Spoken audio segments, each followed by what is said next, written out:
get nervous when you're recording songs that other people made famous? Not really, because I just do my version of it, And in a way, I feel like it's exciting to record some of these songs. I mean, there's not a lot of people recording big band songs who look like me or sound like me or do the things that I do. So I'm hoping in a way that, like the last album, I get to sort of introduce some of these songs to an audience who might not otherwise have listened to it, because they're just giving me a shot at hearing what I'm doing. I was going to ask you about that, because obviously this is the second sort of jazz style album you've done, and yet you're known as Miss Hip Hop. What made you go through this transition? I mean, it really hasn't been so much a transition for me internally as it has been for the audience and for my career. This is what I listened to as a kid. I watched a lot of musicals, a lot of big band type of songs. I really wanted to record a lot more stuff on my last album like this, but it just wasn't the opportunity to do it. And I've always loved to sing. I sang before I rapped. And even my rap songs all had singing choruses. There was a lot of music on my records because I like to sing. So it was no way I was just going to rap just beats and rhymes. That just wouldn't have fulfilled me. So even some of my biggest records like UNITY or Ladies First or Just Another Day, they all have singing choruses. Do you think you'll ever go back to a straight hip-hop kind of album? Definitely. Is that still in you? You can Definitely. still rap? Definitely. I mean, I am hip-hop as far as I'm concerned. I mean, when people may use that phrase, what is hip-hop? I'm hip-hop. I mean, I'm part of that generation that, I grew up with listening to rap music and dressing hip-hop, if you will, and dancing the dances and just having that kind of life, where you step on stage and there's a certain amount of bravado or I've taken that attitude into everything I've done. Your versatility has really become kind of a show business legend. You sing in a number of different styles. You act in film, you act in television, you're an author, you're a spokeswoman for a clothing line, for beauty products. You are an entrepreneur with your own management company. Did I leave anything out? I'm a good daughter. No, I don't think you missed much. I mean, these days you really are kind of the queen of everything.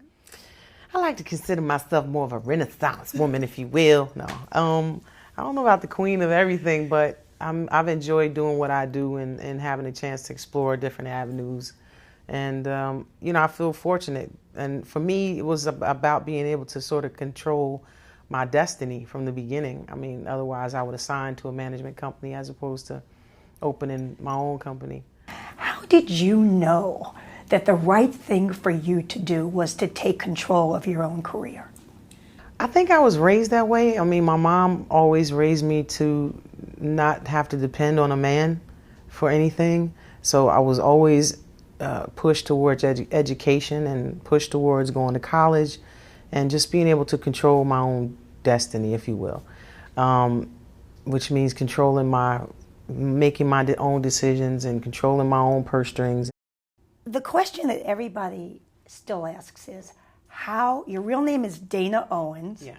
How'd you get Queen Latifah out of that? Well, I'm from Newark, New Jersey, and a lot of people pick up Arabic names as nicknames as opposed to, in addition to Peanut and Boo Boo and all that kind of Junior and all that stuff. Maybe it was because of the consciousness that was raised after the '67 riots. A lot of people, African Americans particularly, gravitated towards Islam because it was a religion that helped black pride, if you will. So Latifah is an Arabic name. It is an Arabic name, and it means gentle one, delicate, sensitive, kind, nice.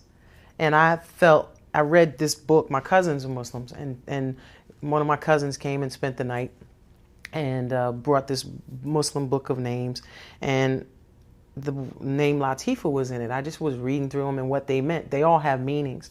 And when I came across that name, I felt like that's me, because I was always big for my age, but I was really a teddy bear, like tender. You could make me cry kind of easily. I think a lot of people in this country really got to know you best when you played the role in Chicago. Oh. And that was one that you really had to fight to get. Yeah, definitely. He was not given to me. Why not? What'd you have to do to get it? Audition. I had to go in. The first audition, I went in and I sang. I had to sing a song. I can't remember exactly what I sang, but I remember I had to sing a song. And then I think the next time I went in, I had to rehearse a scene, you know, read a scene with the director, and I think I had to sing then. And then I still hadn't gotten a confirmation on it. So then my agent called and said, they want you to come in and read again. And this time they want you to come up to Canada, to Toronto, where they're filming, and read with Catherine Zeta-Jones and do this scene with her. And I was like, this is it. I can't audition anymore. I can't take it. My heart can't take this. My mind, I need to know, am I getting a role or not? And they were like, this is it. This is the last audition. You will know whether you have the job after this. And I went up there and we rehearsed and we clicked, and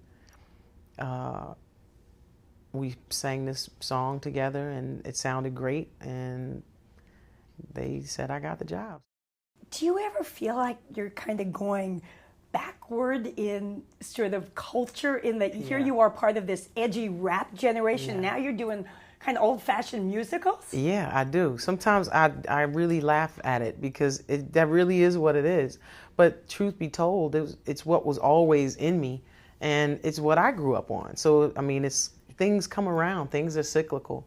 The musical is back. So now as a actor / rapper / singer, I get a chance to bring all my worlds together. I get to act, dance, and sing, you know, in films like that. And it's just, I feel it's so much fun to me. I mean, it's just fun. You've sort of been the advocate for big is beautiful, and you better believe it. Absolutely, because I'm all about what really reflects real life. You know, I mean, when we were doing Living Single, the word came down that we needed to lose weight. And I don't know where the word came down from, but that's where the word came from, from the higher ups. Big hit TV show. Yeah, from these higher ups, and it was like, you know, she needs to lose a little weight. And I'm like, first of all, luckily I have a strong partner in Shakim that it really just gets laughed off, like, you call and tell her that. This is your manager. Good luck. That's funny. But also, were you offended? Well, I wasn't. I can't say I was offended. If anything, I feel sorry for the people who even asked that. They should be the ones who, you know, feel bad, not me, because I reflect what America looks like. You know, so for me to lose weight is like saying you are not valid.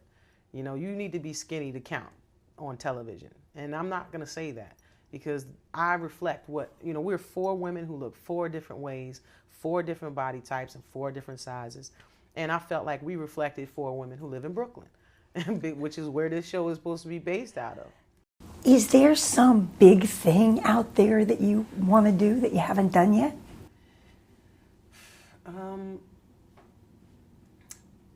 Yeah, probably become a parent and maybe get a degree in something. Yeah, that'd be cool. Become a parent. Anything you want to announce here? No. Nothing to announce. Just practicing. Just We'll watch and we'll wait. You'll know. It's kind of hard to hide those things.